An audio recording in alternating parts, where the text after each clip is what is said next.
Yo, so I'm just going to go through this advertisement room quickly because I did a tutorial on shadows. Quite a few people asked for a tutorial on how to do the actual room in the back, which I didn't expect. Just because it's, really easy to do. It's 2 layers, as you can see here, 2 layers and the background, which doesn't matter. And I've just got a present here because it's Christmas season and I want to be seasonal. Hopefully it should be easy to follow along. If you are brand new to Photoshop, then it might not be, because I explain things fast and sort of assume you know how to use Photoshop before you watch stuff like this. Anyway, so obviously file, new, and I'm just going to go for 1000 by 1000 because that's just the default I use. Click create, and now the hardest part of the whole tutorial. Go down to the bottom right where it's the image adjustments are, or the half-filled circle. Click it and go to gradient, the second one down, gradient. Now you have a gradient here, and you can click this box here to change the colours of it. So you want to click any of the ones which have 2 colours, so I'm just going to choose black and white, and now you can double click these points to change the colours individually. So I'm just going to go for a dark red to just a normal red there. OK, OK, and before you click this OK, make sure this is radial, and make sure the darker colour is on the outside. So if it's not, you can just tick this reverse.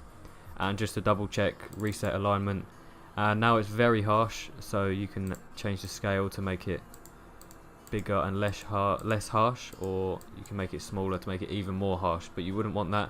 You want to go for, like, if you're using the same document size and aspect ratio as me, I reckon about 166 is good for like a harsh shadow at the back, or if you want it more bland, then you can just keep going up.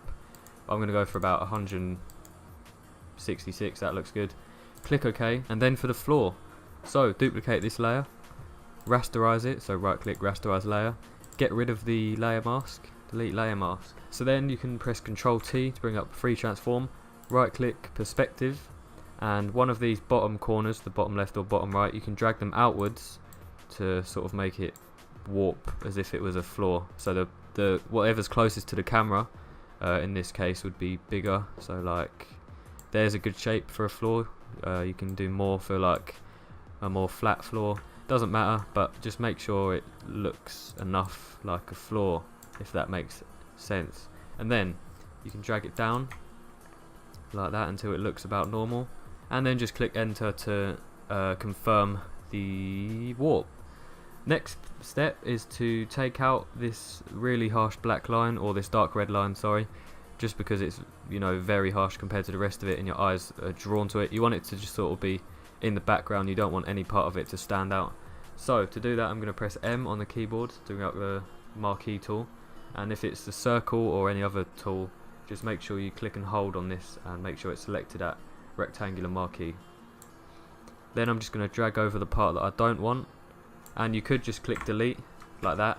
The only problem with this is you can't then get back that part of the layer, it's fully gone.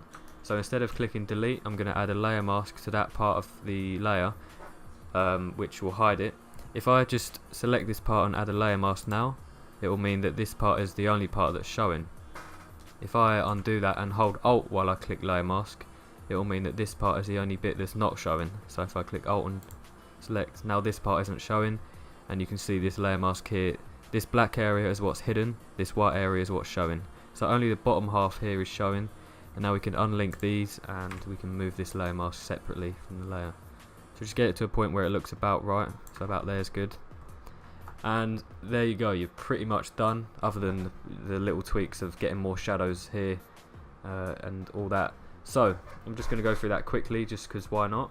So yeah, again, brush tool and make it really soft, 0% hardness, and you just got to play around with it until it looks good really. So these areas here on the floor are slightly lighter than these areas here at the top, so I just wanted to make these a bit darker just by rubbing out these areas here like that. And this center part here is the only other bit that I would say needs a bit of work. So where they meet, where the floor and the wall meet, it's it's a really sharp, just instant bang. So I want it to be more gradual as they meet, and because it's in the background you can get away with adding a bit of blur later on, but I'm just going to make sure this layer mask here is unlinked.